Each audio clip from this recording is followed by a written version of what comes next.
राधे राधे, हर हर महादेव। तो आइए एक महादेव जी का शिव चर्चा गाना सुनते हैं, कैसा लगेगा। आप लोग प्लीज सुनकर लाइक कमेंट जरूर कीजिएगा। तो आइए सुनते हैं और जरूर कमेंट में बताइएगा जी हमारा गाना कैसा लगा। तो आइए सुनते हैं। दुख के मोटरिया बड़ा भारी हो, भोला के हो ना उतारी। दुख के मोटरिया बड़ा भारी हो, भोला के हो ना उतारी। केहू ना उतारी, भोला केहू ना उतारी। केहू ना उतारी, भोला केहू ना उतारी। दुख के मोटरिया बड़ा भारी हो, भोला केहू ना उतारी।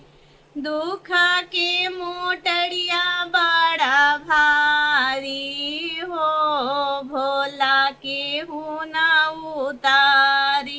इहो रे मोटरिया ले ले गईनी नई हरावा। इहो रे मोटरिया लिहले गईनी नई हरावा। भाभी बंदा करेली के मारी हो, भोला केहू ना उतारी। दुख के मोटरिया बड़ा भारी हो, भोला केहू ना उतारी। इहो रे मोटरिया लिहले गईनी नई हरावा। अरे भाभी बंदा करेली के वाड़ी हो, भोला केहू ना उतारी।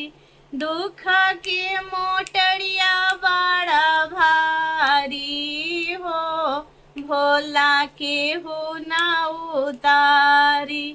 इहो रे मोटरिया लिहले रहनी ससुरावा। इहो रे मोटरिया लिहले रहनी ससुरावा।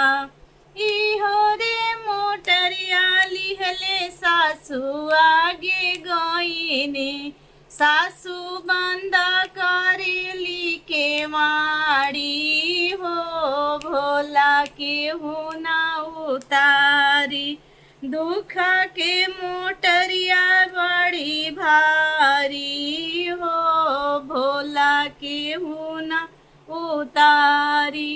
इहो रे मोटरिया लिहले देवा घर में गईनी। इहो रे मोटरिया लिहले देवा घर में गईनी। भारी लिहले दुखावा है सारी हो, बाबा भोले भंडारी। अरे हर लिहले दुखावा हमारी हो, बाबा भोले भंडारी। दुख के मोटरिया बड़ा भारी।